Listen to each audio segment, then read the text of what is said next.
Welcome back to the podcast. This is episode 4, and this week we're discussing the bias of gear reviews, how gear reviews and Freekit actually work, Instagram's new AI flagging software, the changes in social media and how social media is changing the way the photography industry works at the moment for marketing because it's kind of gone full circle. We're going to talk about educating clients, how long we keep client RAW files for, the latest Mac OS update, which is joyously fun, the team that we work with over here, our favourite beers, and my new studio, which you'll see soon. Back again with Rob. Howdy. And this will be, we'll try and make sure it makes sense for audio only, but it's video over on YouTube, and then on all the other podcast services, it's audio only. So there was a video done, I don't know if you've seen this, Rob, but by Gerald Undone about the bias of gear reviews. Yes, yeah, I actually like Gerald because he's an Uber nerd like myself. He is. He's very, very methodical. I watched one of his videos once on batteries and just decided that I don't need that information in my life. But I do like him as a presenter, as a person. He's like a really cool dude.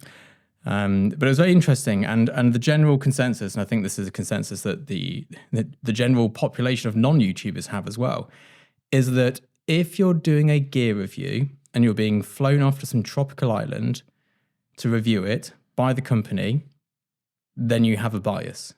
And I have mixed opinions on this. I don't fully agree with what was stated.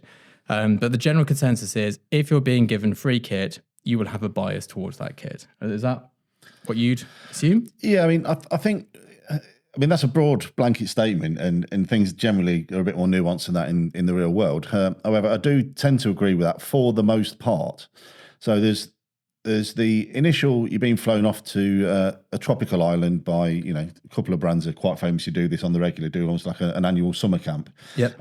Where they invite a bunch of, YouTubers and tech reviewers to basically test drive their new gear, for a week and sort of wine them, dine them and all this kind of stuff. So just the experience of that does sort of paint a rosy glow in your heart because it's quite a nice thing. I've been taken to Los Angeles by a rather well-known American brand of audio, and that was a great trip. But I'm not the biggest fan of the kit. Yeah. But you remember that trip with very, very fondness. So, and as such, everything you tend to talk about as a result of that trip tends to be positive. So it has that spin from that kind of emotional connection on just from yourself before you do anything else. And then there is a certain expectation, when you actually come to talk about or review the kit afterwards, I can't really be mean about it because they were nice and they took to this lovely island and we had nice dinners and so you have that kind of sort of weighing on you. So I guess there's a bit of emotional pressure from the brand initially, just from that. Yeah, I think I definitely agree with the latter part there, in that if a brand, I know that there's certain brands that won't give me camera equipment anymore because of things I've said about them. So obviously they don't get a positive review from me because they won't let me review their products. But there is definitely an onus that if they send you something, you've got to say something nice about it. And the way that it works for YouTubers is a brand will reach out to you and say, we've got this new product. We'd like to gift you one of these products in exchange for a review. Now, we all know what's going on here is they're saying you can have this for free if you say something nice about it. Obviously, there's no legal requirement to say something nice. You can say whatever you want, which is what I do, which is why they don't send stuff anymore. And then there's the other side of thing, which is sponsorship, which is when they pay you to make a sponsored section about a product, which is not a review at all. It's an advert, much like the YouTube adverts, but this is built in. So for those who don't know, YouTube pay you peanuts. I've got videos that have got nearly 200,000 views that made me about £200. And it's a very low amount of money.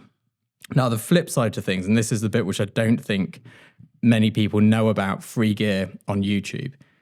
Say, for example, Broncolor gave me £30,000 of lighting equipment. I then have a tax bill that I have to pay because that is classed as payment in kind. And you are taxed on the value of the items. It goes onto your gross. It goes towards all of your taxes. And it's not free kit. And yes, sometimes if you're going to buy it anyway, it's cheaper to be given it. But if you had no intention of buying it, it is certainly not cheaper to be given it. Likewise, I get asked by brands all the time to go to expos and things. It is, they might pay for my travel and my hotel, but it's going to cost me one entire day's work plus another day to catch up on that. So that's 2 days work, which is not worth it. it's going to cost me tax of payment in kind and anything they give me. So it would, even if they put me up in like the fanciest hotel and took me somewhere, it would still end up costing me more money normally than the product would cost itself. Unless they're going to give me like a £50,000 camera, it's just not worth it. Yeah, I mean, it's with high ticket value items, it's certainly better to be given it and have to pay the tax on it than to buy it and claim the tax back. Yes, yeah, absolutely. There's a pendulum tipping swings point. in your favour for sure. But only if you need the item. So what happened to me at one point was I got sent so much free stuff, which is lovely, that I had to sell it all because the tax bill was going to be too high and I didn't need any of it. Yeah. Which is a pain. So it's creating work for me because I've not got to eBay at all, which is, obviously I made a little bit of money doing that. Not a great amount though. And the time it took up, I made less money than if I'd have just done my usual work. Exactly. That, time has a value. Exactly. Like to make it, if I went and did one of these big days away and made, say, £200 on a YouTube video, I'd be several £1,000s down. Yeah. So I don't think I don't think people realize how much it costs to produce a YouTube video like that, which is why I don't do them partly. And the other part is that nothing I have to say about camera kit is of any interest to 99% of photographers because they don't want to know my qualms with the placement of the USB ports. They want to know about pixel density and stuff. Yeah, I don't know. Although, to be honest, all of that you can read in a spec sheet. And, as I say, the thing that the reviews I tend to look at, and I don't look at that many, but the ones I tend to enjoy, or the ones I find personally the most useful, are where people explain what it's like to actually live with this piece of kit. Like one of my biggest bugbears. I mean, I've been an Apple Mac man since 2008. I've been the great convert from the PC Master Race. And then they come out the Magic Mouse. Now, Apple, the one thing you can normally say about Apple, value for money, questionable. Reliability, generally good. And then they make the Magic Mouse where you can't charge it unless you plug the thing into the bottom, and you can't use it while you plug. Of all the people to have made that design faux pas, Apple, really? That's like my Sony camera where you can't have a tripod plate on it and change the battery and memory card. Yeah. I had to buy a cage just to be able to access the battery. So nobody ever checks these things. But it's like, if you want to see a camera review the day the camera comes out on one of these big trips, it's the equivalent of going to a camera shop to look at a camera. It's pointless because any camera that you use in a camera shop will work flawlessly because there's nothing you're going to do in a 1 hour window in a camera shop that's going to show you a major fault. It's not until you're 6 hours into a shoot and you realize there's a problem with the buffer, or that you realize there's a problem that when the camera goes off and on again, it resets certain settings like Fuji does, which is absolutely infuriating. Yeah. But you don't get that from a YouTube review, and you don't get that from going to a camera shop. You get that from speaking to, I normally speak to Digitex about which cameras I should get, and they always tell me don't buy Fuji, which is exactly what I went and did anyway, because it's the best bang for buck. But, they will go, these are the problems we have with these cameras. And one of the reasons I stuck with the 5DS system for so long is because it's absolutely bulletproof. There are no faults. It just works. Tethering works, batteries work, bus power works, and the files are decent, I think. But yeah, it's a fair comment, and there's so much like that. I mean, you might as well just watch their own pre-prepared advert. Yeah. And everything you need to know in 30 seconds. You can sit there and read the specs at your own leisure, because it's the same. Or most of them actually do, and you actually do see people with a piece of paper, literally, Frono's photo, reading straight off the actual the press release from Canon. Oh, but look, why do I need you to read that when I can just read that myself? I mean, obviously, it's not something I'm interested in, as you know. My knowledge of equipment is quite limited, but yeah, I can't imagine. I don't know. Anyway, that was the thing. It was about the buyers of reviews, but I think, like with anything, if you're looking at a review, you have to review the reviewer. Like, I wouldn't take what most YouTubers say about a camera as gospel because they don't use it like I do. But if I speak to a Digitech and they're like, yeah, this is an issue, I would pretty much take what they say as gospel because... And also the thing to consider is every review they put out positive? If that's the case, their reviews probably aren't overly useful. Yeah. If they are happy to give bad reviews and explain why this particular product on a certain day is bad, then maybe there's it's a more watchable channel or more useful channel. Yeah, absolutely. I mean, there's also, and then you also have your own personal bias, which you form over many years for all the reasons mentioned. Like, I personally am a big fan of Canon stills cameras. because I've used them, from day one. And in 11 years now, I've had to replace one shutter on one camera. They just work. They just keep on trucking, man. They do. But apart from the shutters, and again, it's the one thing I had to replace. And likewise, in the video world, I shoot on Blackmagic. And I've got on great with it. And yes, there are quirks. I have two cameras. Both of them have little problems, not the same problem. So you have to remember, what camera you need for certain things, because one doesn't work on the DC port and one, and so on. But in terms of, again, bang per buck, much like you chose the Fuji, in terms of image quality for the money, they're unbeatable. Yeah, absolutely. There are some, you can get better image quality than the Fuji. You could get a P65 back, but it uses that like 9-pin FireWire tether cable, and that's just a nightmare. But yeah, I think the Fuji is the best usability, image quality stills camera available. I can't think of anything better. There was a Leica that was quite good, but it has some sort of like problem where the CCD rots. Yeah. Also some weird rust formation. But yeah. Anyway, that's camera reviews in a nutshell. They're pretty pointless. The only time they're use is if someone reviews it having owned it for several years. But it's like buying a new car. You don't know if it's a good one or not because it's new. Yeah. It's not until 10 years later when they're still all on the road with 3,000. There is an infancy niggle. If nothing's gone wrong in 6 months, it probably won't. Exactly. We should probably shoehorn this into the Mac OS update. Because I've been seeing people on Instagram furious talking about waiting 6 months. So for those Mac users or PC, I'm sure it's a similar thing. Correct me if I'm wrong, Rob. Well, if I was asked once upon a time to explain the fundamental difference between PCs and Macs, and to do this very, very quickly, if you have a problem with your PC, and many people do on a daily basis, you Google, my PC does this, and there'll be someone saying, oh yeah, mine does that, and this is how you fix it. Brilliant. With Macs, and I say I've been on Macs now for since 2008.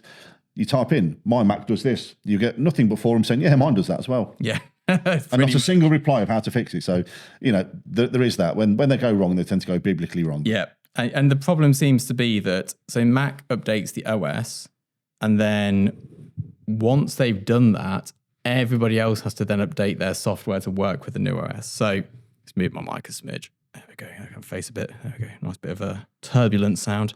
So when Mac update their OS, you should never, ever, ever, ever update it because nothing will work with it. All the camera drivers don't work with it. All the software like Capture One won't work. Lightroom won't work. Anything like that will not work with it. You do not update it until all the digitechs in the industry say it's now safe to do so. So I follow LS Digi on Instagram, who everyone should follow because he's a genius and he's also the person who makes all my tether woes go away. Until he says, good to go, don't update it. Turn auto updates off. And yeah, just wait because they'll tell you when it's time. I mean, as you know, obviously as a long-time Mac user, this has always been a thing. Now, the general safe spot you can say is when they launch the new OS, that's when it's time to install the last one. Yeah. And they'll still do a few little updates here and there, mostly security updates in fairness. But by that point, that particular operating system, which would be Ventura as we sit as of today, is fully mature and everything has now been dialed in and works. Sonomo, when it was on whatever 0.3, no. You've got to wait till at least 0.7 and whatever the next one will be, which they'll announce later in the year.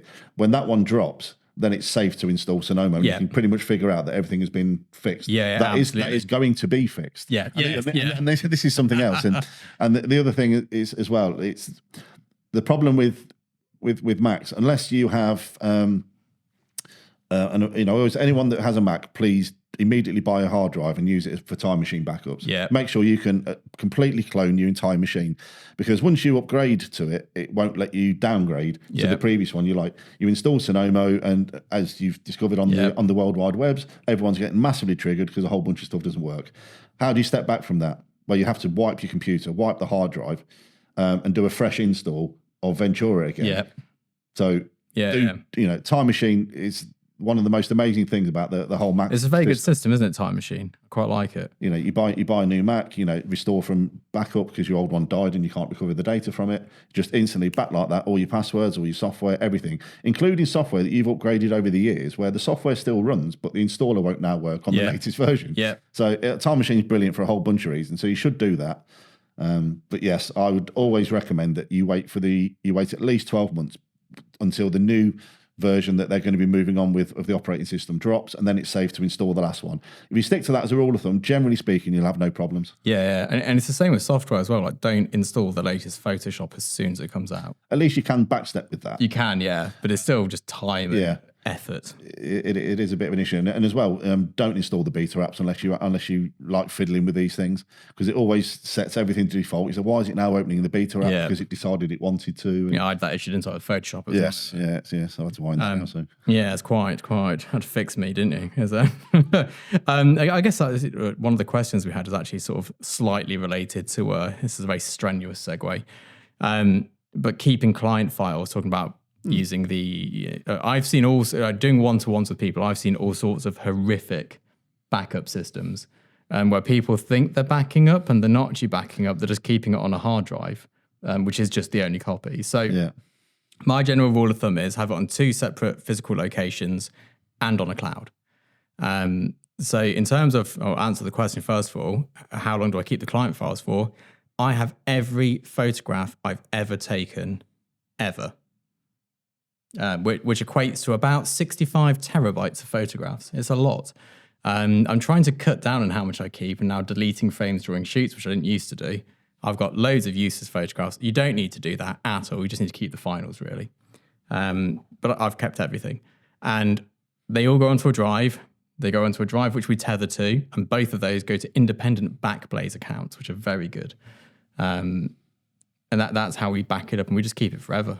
I know for a fact that some of the files don't work anymore, despite the fact they're backed up. The backups are corrupt. But I haven't got the time to go through them all.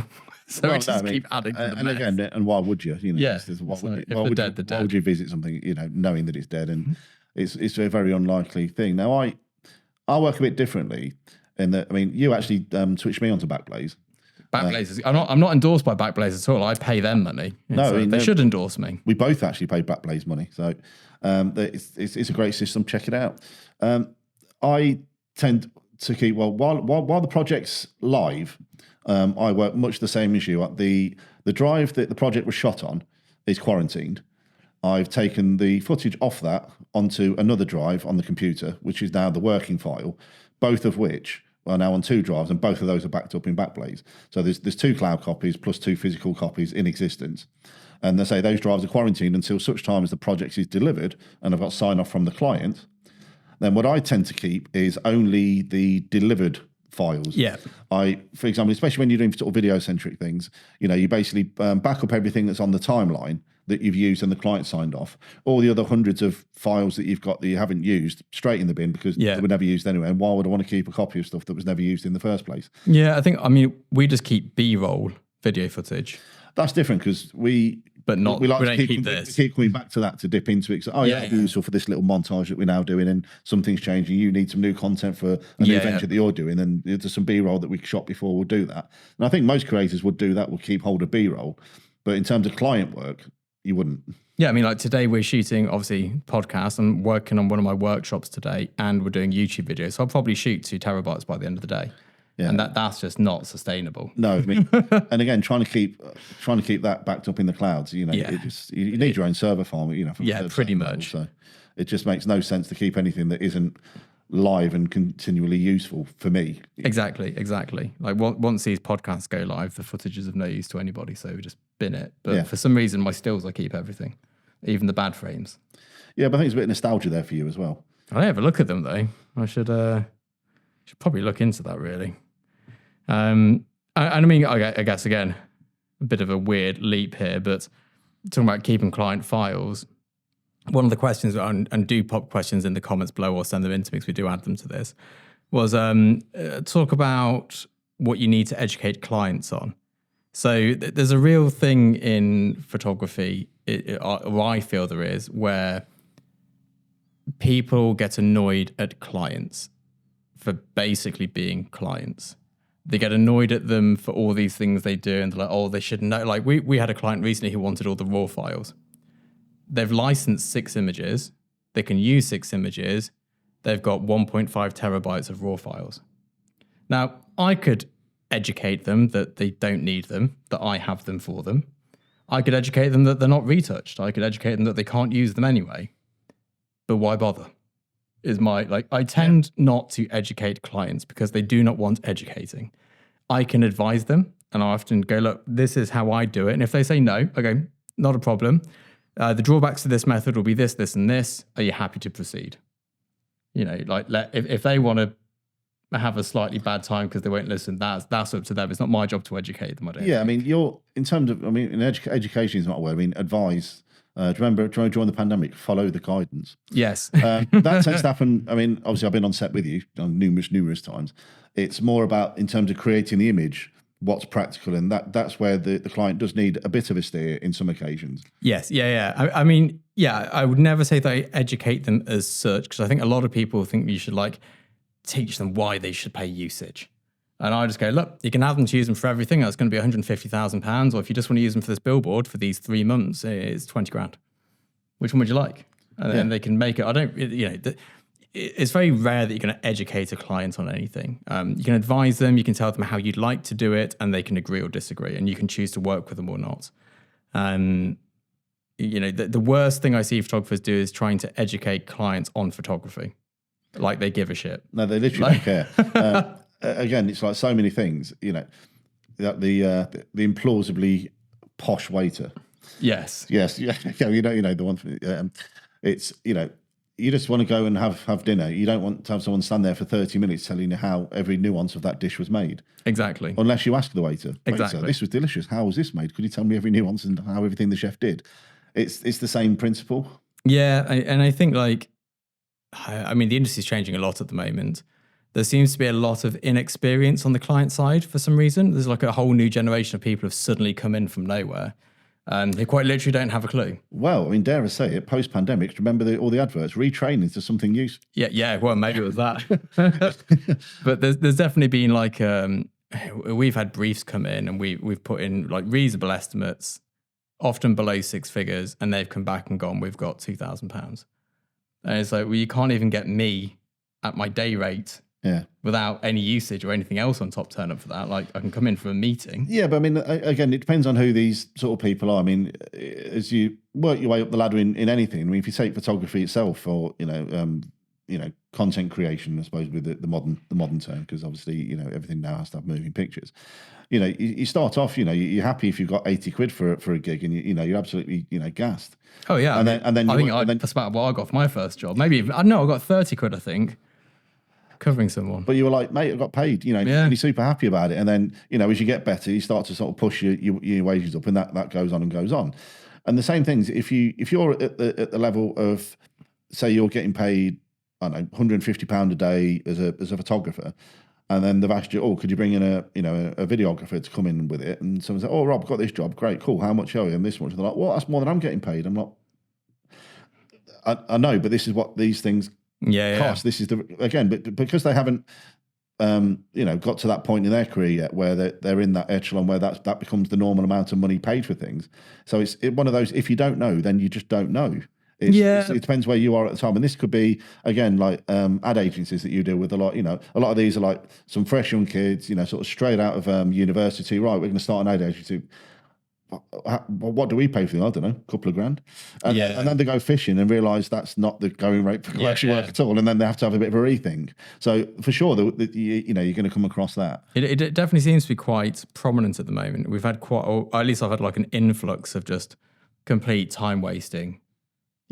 Or I get sent the brief after doing some work. It's my own fault. I should just tell them. I can normally tell at the start.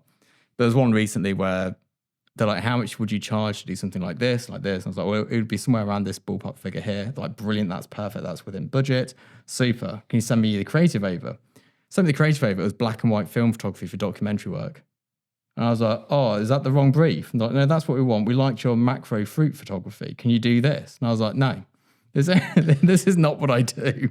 So they'd looked at my work, seen what I do, saw they had a brief for something completely different, and went, this guy, I don't know what the thought process was, but No, I mean that does happen surprisingly often. Actually, it's just people look at your body of work and they're like, oh, everything I like here is good. I mean, your photography is a bit different if you just look at your website, because it's obviously you keep everything very current and very up to date, kind of where you're at the time.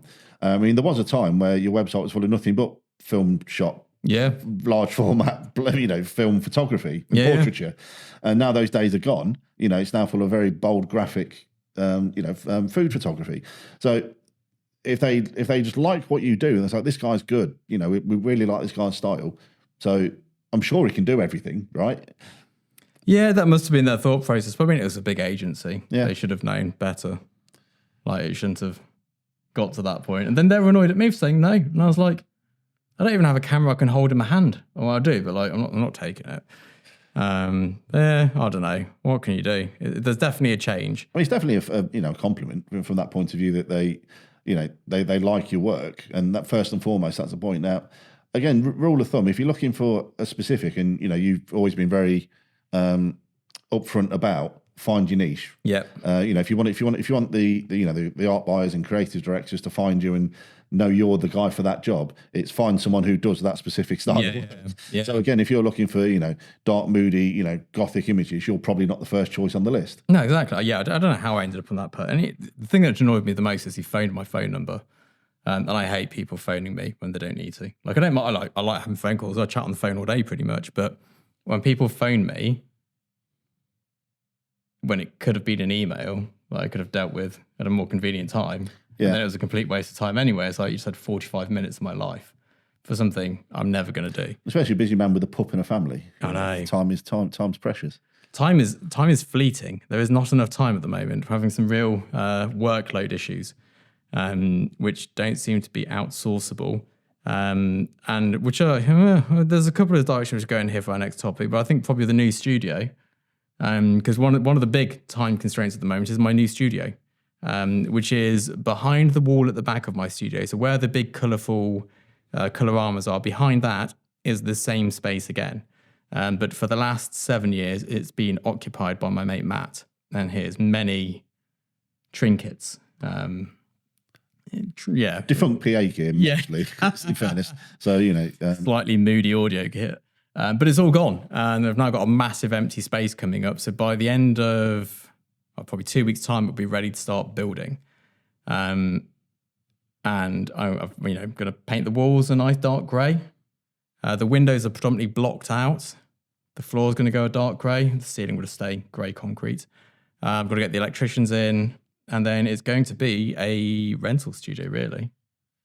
Kind of a rental studio. It's going to be a rental studio to people I know, and for me, it's going to be where I do the bigger set work. So this is quite, although it's a big space, it's busy. There's a lot of stuff in here.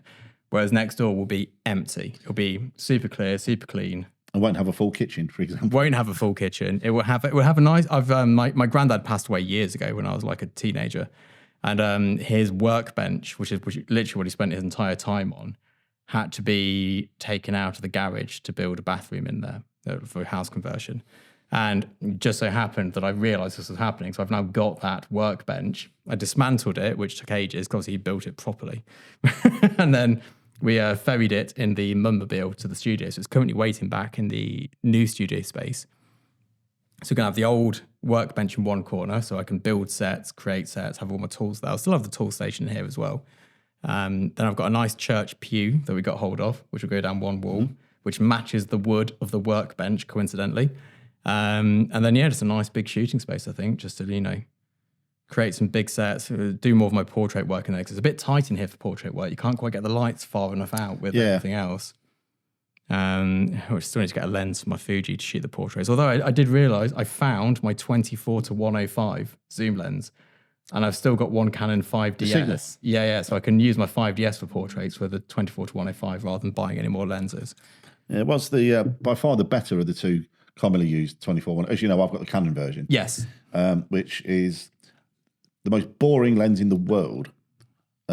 Gets the job done. But if you can only take one lens anywhere, that's the one you would take. Yeah. The thing which annoys me about the Sigma is the zoom's the wrong way around. It's Nikon style zooms. Yeah, it's the Nikon style, which all of the Sigma lenses are, if you've noticed. I've only used that one, so I've got a whole plethora of the Sigmas, and they're all like that to the point where now, because I do mostly video work with the Blackmagic cameras, or using the Sigma lenses, that now becomes the norm, and now Canon feels alien when I have to use one of those. Actually, I've got the same Sigma zoom as you on my video camera. Yeah. But it just stays on the wide. But you just tend to set and forget. It's not something you use on the Is it 2.8? I don't even know what zoom it is, but it's all the way wide. And when I'm shooting stills now, I'm almost always shooting with Sigma primes. Yeah, I do like Sigma primes. So that doesn't bother me either, So that's I've still got that 35 somewhere. The bigger issue with the Sigma 24-105, which is one of the reasons I've never actually got upgraded to it, is for videography. The focus ring is tiny and right at the back. Yes, the focus ring is completely defunct. It's backwards. It's like why Sigma? It's an autofocus only lens. Circling back to what we were saying earlier about living with the real well gear reviews. Yes, yeah. It's like, what a great lens. It's much sharper than Canon. Go and buy that. And said, I want to use it for video. Nah, wrong one, dude. Not for video. But yeah, so I guess, well, my setup next door will be a 5DSR, a 24-105, and Broncolor lights. And I'll be renting that kit to people as well. So if people want to use Broncolor kits, because I don't think there's anywhere near here where you can use Broncolor kits.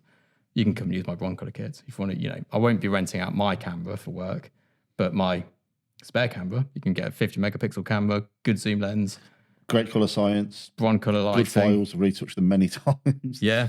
So all of that good stuff. Yeah. So that's the new studio. It's just, it shouldn't take me too long, should it?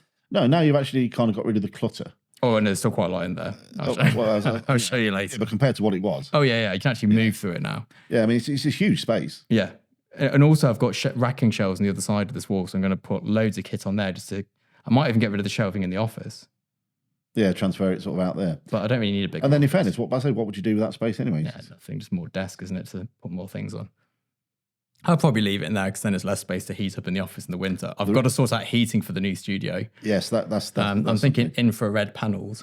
That seems to be where the smart money's at. Yeah, because the electric bills here are astronomical, which is not ideal. And as I've just finished my Fanta Lemon, there was a comment on the last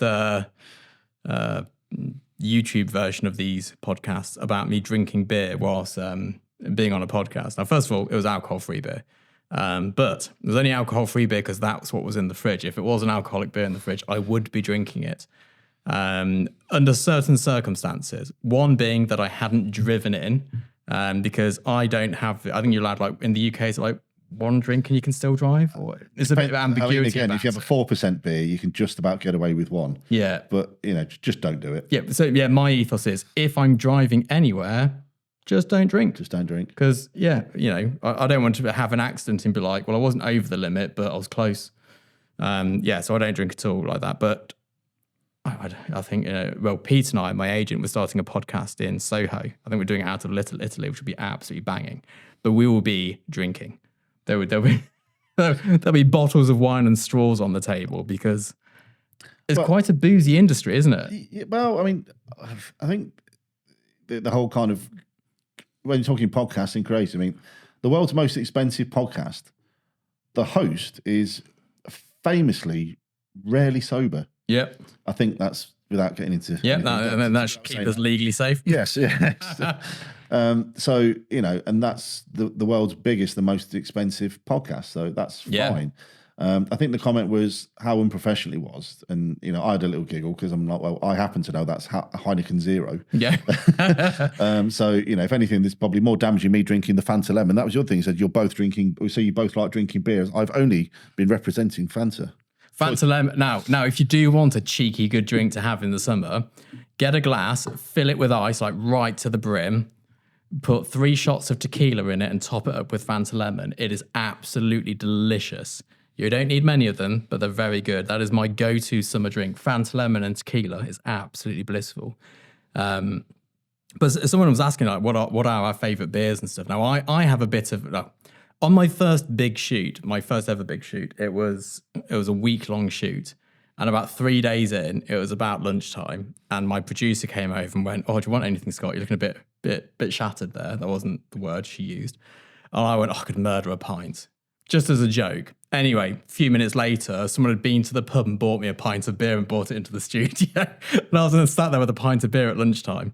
So it's not unprofessional in our industry at all. It's obviously unprofessional to be hammered and unable to work. But I mean, like the second we finish a shoot and we say, that's a wrap, which I do enjoy saying, the beers come out. Every shoot, pretty much. Do we ever not have beers? Well, when you say we, often you're like, right, You're still working. You're like, it's a wrap. Right, get the beers out. John Robin, no, I've still got 7 hours work to do. Thank you very much. Yeah, I'm normally hammered by the time you're starting to work. Yeah, and most often I've driven here anyway. So yes, even on occasions where you told me not to do that, I still generally do. Yeah, I always get an Uber in for shoots, and we tend to, if I'm shooting, I don't go home. I tend to stay in a hotel, unless it's in Leicester, of course. And my go-to is we finish the shoot, couple of shots of tequila, couple of pints, out for dinner, then out, and then. But then, most of the time I don't drink at all at home. I drink loads of alcohol-free beers, which is probably really bad for me because of the sugar content. And because they're alcohol-free, I'm like, I can drink loads of them. Yeah, you can drink it with impunity, really. Probably wouldn't drink 6 cans of Coca-Cola, but I would drink 6 cans of alcohol-free beer. No, I don't. I rarely drink at home, almost never. I did drink the 2 Asahi she bought me for my birthday. Thank you more welcome. Yeah, they went down well, which is actually probably my favourite beer, actually. Yeah, I do like an Asahi. I used to work in a bar in Cardiff in 2006. And we got free Asahi at the end of the shift, as much as you could drink. And I've always liked it because of that. And then Qingdao, from when I lived in China. Yeah. Just drink that out of a carrier bag. But yeah, I mean, I don't drink if the children are at home because... Children. My partner doesn't drink at all. So it's only really on shoot days that I drink. But my favourite beers, oddly enough, and this is only in the last few years, if you can find an IPA that's only 2% volume, because at the end of a shoot, I like to literally neck a pint of beer. You don't want to be necking a pint of Stella, but that hits you hard. A nice 2% beer, which makes me sound very mild and middle-aged, but a nice 2%. Well, I mean, the Green King IPA, is, I think 3.2%. That's a bit much for me. That's right up there. But that's their session beer because, again, always popular, along with Ruddles in Witherspoons, because they want you in there drinking pint after pint. They don't want you getting hammered in 3 pints and going home. Exactly. They want to keep you for the afternoon, so they call it a good session beer. But the reason they don't do weak session beers in this country anymore is because they go off too quickly. Yeah. Anything below 3% doesn't last for more than a few weeks. Which is the reason that the IPAs got invented in the first place. Yeah. So, I don't know. But yeah, I like a low alcohol beer. There's a beer that you can get in Leicester called Table Beer, which I think is like 1-point-something%. So it still tastes like real beer, but it's not very alcoholic. I think it has to have some alcohol in it to taste like an actual beer. Yeah, apart from, Heineken Light does taste like, Heineken doesn't taste like a great beer in the first place. Well, I mean, that's the thing. So the yardstick is a bit different. It's like having, 0% Carling. Well, it tastes like water anyway. It doesn't matter. Yeah, exactly. So, I'm sure alcohol-free Carling would taste exactly like the genuine 4% product. Alcohol-free Guinness, on the other hand, you would not know the difference. No, but that's more down to the roasting of things. And that's that's really where delicious. the flavour comes from. I do like an alcohol-free Guinness. But yeah, that's our drinking preferences. Rare, sporadic, and at speed after a big stressful shoot. Because shoots are stressful. When there's like over 6 figures a day on the line and you are the sole responsible person for everybody it's your name on the ticket. getting their paychecks and you not getting sued, it's a lot of stress. And you get this like massive release as soon as it finishes. And then you sort of go a little bit loopy for a little bit, which is, I kind of enjoy it. I like the highs and lows. It keeps it interesting. So I basically drink coffee all day long, get absolutely wired on that, like as pepped up as possible, and then crash and burn. But we haven't had coffee today, strangely. Oh, no, I have made some over there. You can see it's in the pot. And it's gone cold. We'll make first time ever. We'll make a fresh pot after this. It's only gone lunchtime. We've still got some time going on. But yeah, the next bit here is about the team that I work with, because a lot of people are like, well, who's involved in these things? And I'm going to make a YouTube video on this today, actually, because everyone's like, well, how do you manage to be a photographer, be an agent, run workshops, do one-to-ones, do this, do that, and do it? And it's because there's more than one of me. And the way my team works is that it kind of splits in different sections. So I've got me, the photographer, and me, this YouTube stuff. So on the YouTube side of things, it is pretty much just me and you helping out. not exclusively on this, but you help out on the YouTube stuff, obviously being sat here for someone to talk with. Indeed. And also editing, setting cameras up. Like the other camera's already set up, so once we've done this, I just wheel the table out of the way. I won't sit down there and start rappeting on whilst Rob edits this and exports it. And because Rob's here to do that, everything's a bit quicker. Like setting up a camera by yourself is quite difficult. Yeah, just in terms of, can you sit down so I can frame it? Yeah. You can't, an empty chair isn't quite the same as someone sat in it. No, exactly. I often have to put light stands up with a tennis ball on it to try and focus the camera and then sit where the light stand is. But it's other things as well. It's not just that. It's like, normally I'd now have to go through this and it's probably like an hour's worth of editing. Probably not actually. It's just top and tailing this, isn't it really? Great. But it's probably half an hour. For this one, yeah. We've not said anything we have to cut out yet, which Not we're yet, liable for. still time. But whilst you're doing that, I can carry on with other stuff. So that helps me there.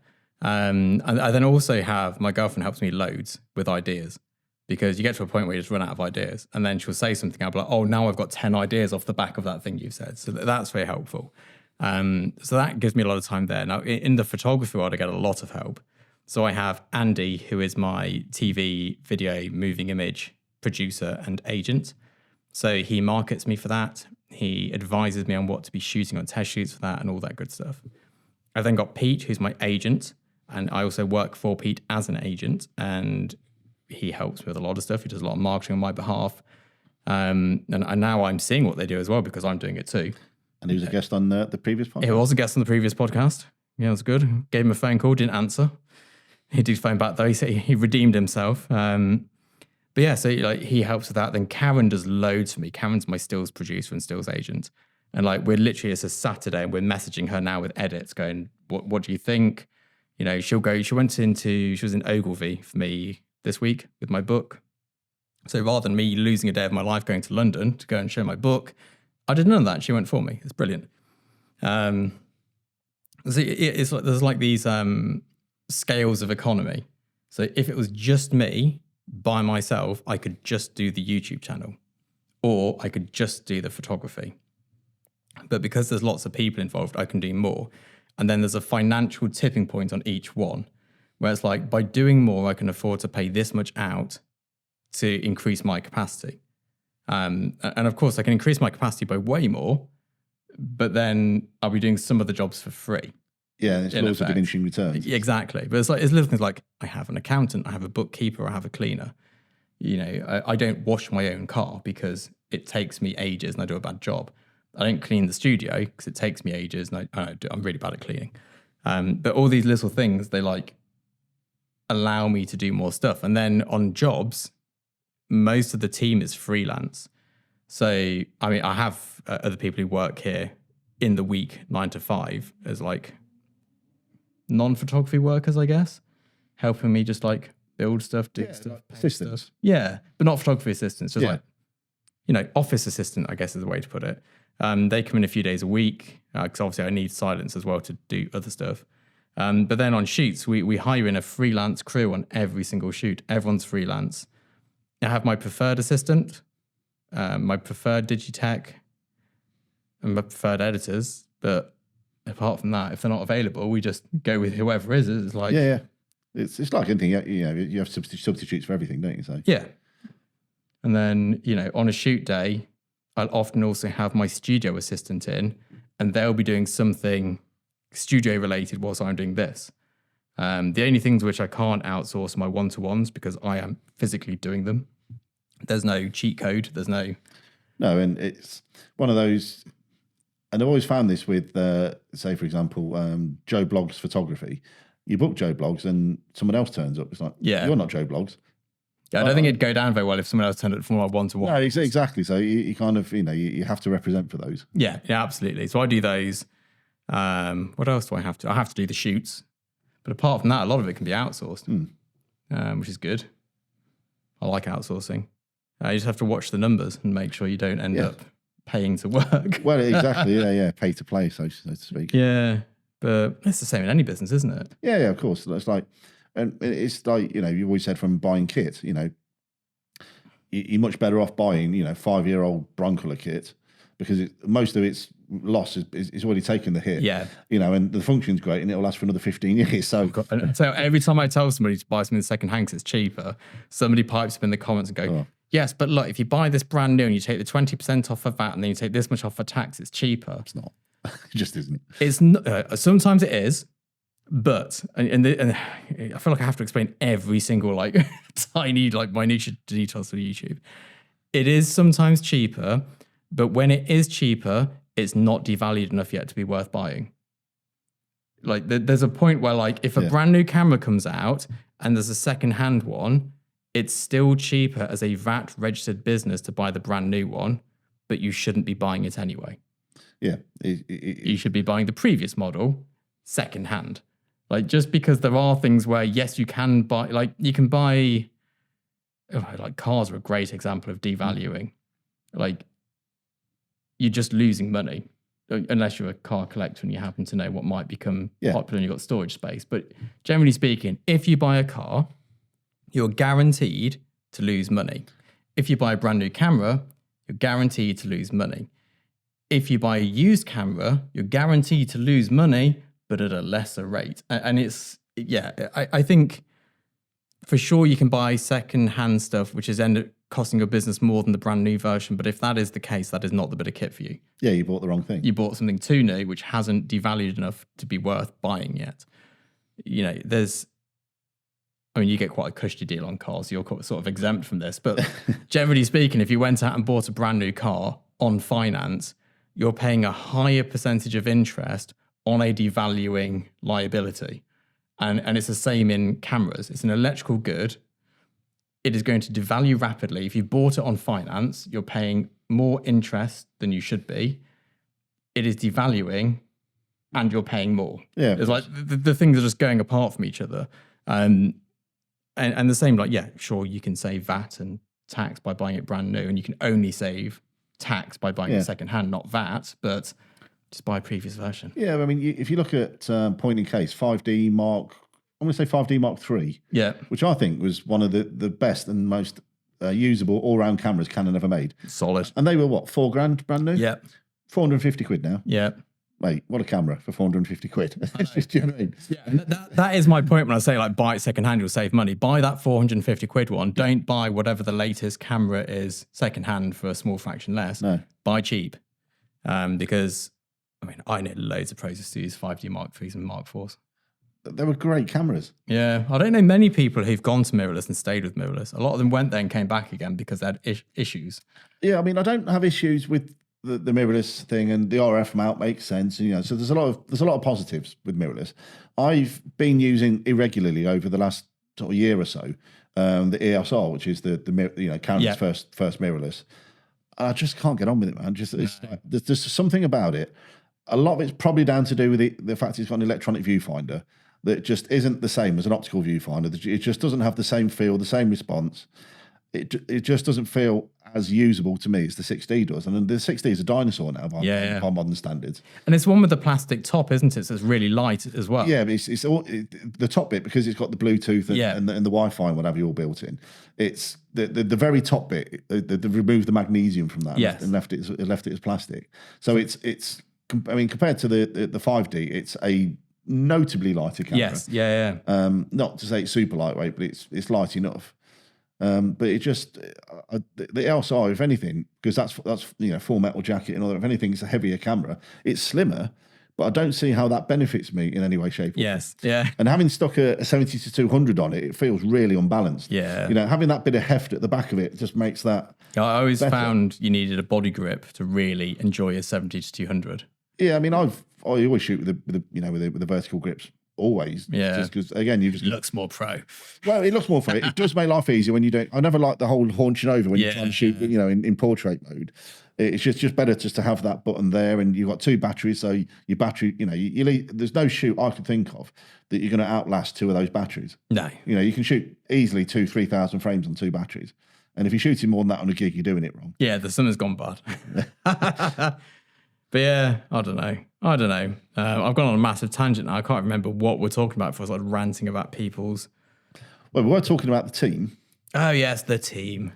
Yeah, there isn't really a set team. Everyone's freelance, really. I mean, not everyone. There's a couple of people who we don't mention who are on payroll, but they don't get mentioned because they don't want to be mentioned, if that makes sense. Yeah. They, it's not everyone's job to be available to the world. No, and I've been outed now. You're now out. I'm no longer a dirty little secret. Yeah. I'm now a dirty public secret. Unchange you from the desk. Indeed.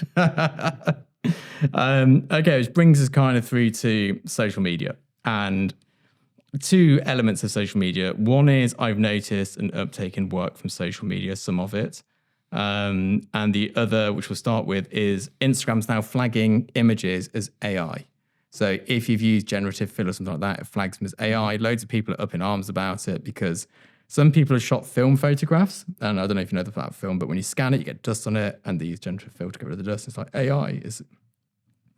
I think it's a good thing because it's the deceptive images that definitely need flagging. And if mine gets flagged as AI, it doesn't bother me. It doesn't change my image. I mean, to be honest, even if I've used AI to create my image, I see nothing wrong with that. No, and I mean, so there's the purist that's getting a bit angry. So no, it's just been retouched.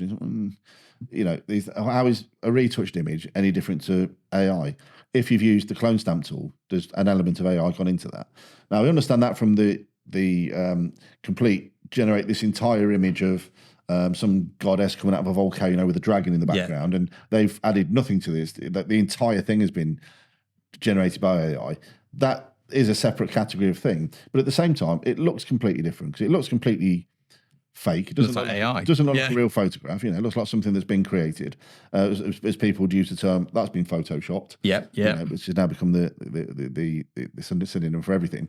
But then at the same time, if you've taken one of your old large format stills, and they say had to just remove some dust specks or whatever, that still looks like a real photograph from back in the day shot on film. Yeah, but what's interesting is I can remove people from a film image without using Photoshop, just in paper. Yeah, and then the old.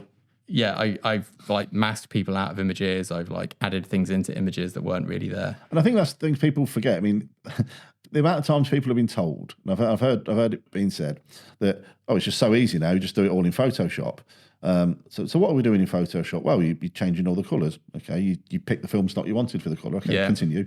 Well, if you've got your exposure on, you just bring it all up. You did that in the darkroom. Yeah. And everyone seems that almost every tool you've got in Photoshop started in the actual analog darkroom. Yeah. And again, you sent your film to a certain lab because you liked the way they processed the images. Yeah, especially with black and white, less so with E6 and C4. I mean, E6 and C41, you sent it to the lab which you knew wouldn't fuck it because loads of them do. I sent some stuff to a lab in Birmingham a few years ago and it looked like they dragged it across the floor, which is obviously not great. But black and white is really even the speed at which you agitate the tank changes the grain structure, the developer you use, the temperature, there's so much in it which can change it. I don't see there's any issue with this. I do know there's a bit of software now though that you can chuck into your images which stops AI from being able to learn from it. Right. And I should have discovered what that was before starting this, but someone will let us know in the comments. But there's something you can embed something into your images and then AI can't read it. Yeah. So then they can't learn from your images if you're into that. I don't know, life's quite short. Yeah. And I suppose in terms of the Instagram flagging your image as AI, does it matter? I don't think so. To the person, the casual person scrolling down the phone, looking at just looking at pretty pictures. This is pretty. Do they actually care if it's AI? I mean, I are they going to go, well, I don't like this anymore because now I've learned that's AI. The time I do care is if it's a news article and it flags it up. I'm like, someone's doctored that image. That's really good. I think it's a good thing. Yeah, I mean, it's going to be interesting how the press deal with that, to be honest, because obviously, famously, almost every image, unless they tell you it isn't, everything you see in a magazine is retouched. Yeah, every single thing. And there was the hoo-ha, quite rightly. Kate Winslet got very angry about some images, and she actually made the magazine post the correct images in the next one. Yeah. And issue an apology for retouching her without her permission. He said, "I don't look like that. At no point. That's showing people an unrealistic expectation that that's how you should look. Yeah, that's not me. Sort it." Yeah. Good on her. I think it's it's very difficult now to know fact from fiction, like not just in images, but also like in what people are saying. I mean, like I had to learn how to do something in photography recently, and I can't even think what it was. And I know that I watched 3 or 4 videos that were incorrect before I found one that was correct. But of course, like much like this YouTube channel, I can post anything on here, and a lot of people assume it's fact. Oh yeah, well, It might not be. there's so much. I mean, Might be wrong. I'm often wrong. you know, you've only got to look across the pond. You know, we're in election year in America. Yeah. I mean, you know, the amount of disinformation that's going to be flowing across social media in the next 6 months. Brace, strap yourselves in. Exactly. Yeah. And it's no different in photography. There's always, something like that. But what is interesting is that the photographers I represent and myself have all recently started getting work through Instagram. Proper work, not social media work, like proper clients going, we've got jobs for you from ad agencies. And this wasn't the case for a while. It was kind of a bit dead, but it seems to have come back. And one of the chaps in the Facebook group was saying, why do I always say that Facebook's dead? And we have kind of opposing views on this. Or no, not opposing views. We have different businesses, I guess is a better way to put it. So on Facebook, the reach is abysmal if you have a page. As an individual, your reach is just to people you know unless someone shares it. Yeah. Instagram is much broader. Anyone can come in. It's not rude to follow somebody on Instagram, but to friend request somebody you don't really know and just want to spy on a little bit, that's a little bit, it's not the same social etiquette, I guess. So, I mean, I shut down my original Facebook page 6 years ago. My page and my personal page shut them down. I now have one just to run the Tin House Studio Facebook group, which has a whole load of friend requests from people I've not accepted, which I hope they're not being offended by, but I'm just like, I don't want to chat to people on here. So I think Instagram's really good. I also met with a photographer whose entire career is built off TikTok. They had shot something which went viral, and not only did it go viral, it's also good, which is not always the same thing. No, of course. And now we're very much in talks with this photographer because they're an interesting person. Their work's good, and we found them on TikTok. Yeah, and again, it's an easily dismissed platform. You think, well, it's just a bunch of kids doing stupid things and shot in vertical video, but it's a lot of kids. It's by far and away the most upwardly mobile social media platform today. Yeah, and if you're ignoring it and dismissing it, then more for you. More, yeah, exactly. You're going to be sort of left behind, wondering, why that no one's visiting your MySpace page. Yeah. Topical reference for the kids out there. Yeah. But on the flip side, you get a lot of work from Facebook. I do, yeah. I mean, and again, I think it's task and reward. In that I actually put sort of effort into my Facebook side of things, and I get regular work, and And is it through a page or through a profile? Well, mostly through my page, but everything that's on my page I share through my personal profile. Right. And I made the exact mistake you didn't of in the early days when everybody I sort of spoke to and worked with it all sent me friend requests. So I've now got like 4,000 or 5,000 friends on my personal profile. Yeah, that happens on my original one. It was like maxed out at 5,000. Yeah, and that's kind of where I'm at. So my reach is fairly broad for anything that I share on my personal one. And because it tends to work with a lot of sort of musicians, artists, and so on, there's a lot more word of mouth in those areas than there is in say sort of commercial food photography. Yeah, absolutely. So being sort of ever present, does have benefits. And the amount of things you get tagged in, and people, such and such mentioned you, and so on and so forth. So that kind of works for me, and I never really got much from Instagram. Yeah, I think it depends on where your audience is. Yes. Like if I was a family portrait photographer, I'd be up on Facebook. Definitely. Yeah. And especially now I'm sort of more moving pictures. Facebook isn't really built for that. Yeah. I mean, I know that they're very much trying to sort of push the reels and everything else. But in terms of sort of showing what I do, and from a sort of cinematography point of view and filmmaking point of view, it's probably not the correct platform for me. No, but then. And then, in fairness, I need to put more effort into it. Give it a solid 3 month push, and kind of see what I get back from it. Really, so that's a failing on my point as much as anything else. I mean, I've realised on Instagram recently that I haven't posted in nearly 2 months, but I post on stories every day. And Teddy's account. Teddy's got his own Instagram account called Retrieving Golden Teddy, which is where I get most of my joy from social media from. Because if I go to the Explore page on that, it's just a sea of golden retrievers. Yes. But like, yeah, you definitely get out of it what you put into it, but the number of followers also doesn't matter, because I mean, like, my entire year can be changed by 2 people booking me. And that's always been your mantra, is that you don't want 50,000 followers. You just want the 5 people, the art buyers and directors from the 3 big ad agencies. To follow you. Exactly. Yeah. Happy days. That's all I want. Yeah. You know, if we've got a couple of people from Ogilvy, Adam and Eve, Saatchi on there, then, you know, we're golden. And then if they're seeing my stories, I'm just fresh in their memory when something comes through that's bold and graphic. Hopefully they, you know, they pick me up. And I think, you know, I think I got I'm trying to think which jobs I got from social media directly. Definitely Johnson & Johnson's. That was social media. That was a big job. That was a biggie. Definitely Greg's. GoPuff, that was social media. Pepsi and Doritos, that was social media. And again, not as an influencer, but as a photographer. They then went to my agent and, you know, commissioned me. But yeah, social media is good. Instagram, I think, is good for commercial photographers, but I think if you're working with the public or individuals, then Facebook's probably a pretty good spot for that. Yeah, and especially in the sort of you know, the sort of filmmaking world, you know, there's a lot more activity and a lot more groups that I'm involved with than you sort of find on Instagram. Instagram tends to be sort of more broad, and, you know, it's kind of almost posting to the whole world. Yeah. You know, if you want to work sort of more locally or regionally, then I think Facebook works better for you from that perspective as well. Yeah, I agree. I think so. You know, it's horses for courses, isn't it? And I think, you know, I need to get on TikTok, really. I mean, Teddy for sure. He'd blow up on TikTok. Yeah, I need to be on TikTok because, you know, alongside with all these new people coming in, not really understanding the industry, they're all on TikTok, and I need to be there as well. You know, do as I say, not as I do. Well, yeah, you got to move with the times, you know. Yeah, maybe we need to get some. No, I mean, I always said, you know, I mean, I always rejected it initially because, you know, I'm not a 13-year-old girl, but then you've got people like Gordon Ramsay on it, and it's like, you know, it's pretty serious. Yeah, it's on about. So yeah, you know. Get with it, Scott. Let's get on it. I also know really big photographers who don't have any social media presence at all. You know, they just... Yeah, but then what will happen in 10 years? No one's going to know who they are. Correct.